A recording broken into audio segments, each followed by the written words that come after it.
चलिए शुरू करते हैं। पहला प्रश्न है, जीव तथा जंतु विज्ञान का जनक किसे कहा जाता है? अरस्तू को। अगला प्रश्न है, जैव विकास को सर्वप्रथम समझाया था? किसने समझाया था? लैमार्क ने। अगला प्रश्न है, चिकित्सा शास्त्र का जनक किसे कहते हैं? तो आंसर होगा इसका हिप्पोक्रेटस।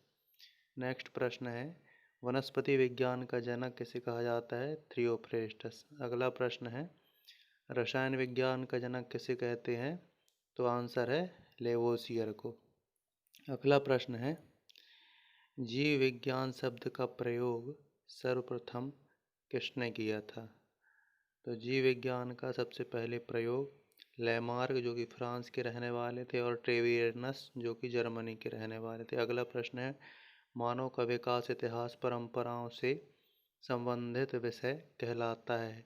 क्या कहलाता है? एंथ्रोपोलॉजी। अगला प्रश्न है, गैसों के विसरण के नियम का प्रतिपादन किसने किया था? तो आंसर होगा इसका ग्राहम ने। अगला प्रश्न है, E=mc का स्क्वायर का समीकरण किसने दिया था? तो इसका आंसर है आइंस्टीन ने। अगला प्रश्न है, जड़त्व के नियम की खोज किसने की थी? तो आंसर होगा इसका गैलीलियो ने।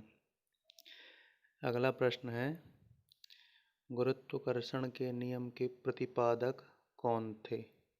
तो आंसर होगा इसका न्यूटन। प्राकृतिक वर्ण सिद्धांत के प्रतिपादक कौन थे? तो आंसर है डार्विन। उत्परिवर्तन का सिद्धांत किसने दिया? तो आंसर है ह्यूगो डी ब्रिज ने। नेचुरल सिलेक्शन का सिद्धांत किसने दिया?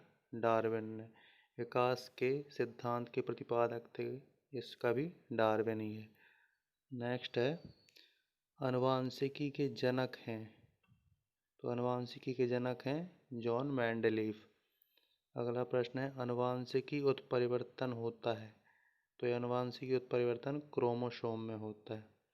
अगला प्रश्न है, सर्वप्रथम जीन शब्द का प्रयोग किसने किया था? तो आंसर होगा इसका जोहानसन ने। अगला प्रश्न है, जीन पाए जाते हैं? तो जीन कहाँ पाए जाते हैं? जीन गुणसूत्रों में पाए जाते हैं। अगला प्रश्न है, एक जीन एक एंजाइम सिद्धांत को प्रतिपादित किया था? तो आंसर होगा इसका बीडल और टैटम ने। अगला प्रश्न है, खून का रंग लाल होता है, ये किस कारण होता है? तो ये होता है हीमोग्लोबिन के कारण। अगला प्रश्न है, हीमोग्लोबिन में पाया जाने वाला तत्व क्या है? लोहा है। अगला प्रश्न है, हीमोग्लोबिन यौगिक है, किसका यौगिक है? प्रोटीन का। अगला प्रश्न है, खून का थक्का नहीं जमता है?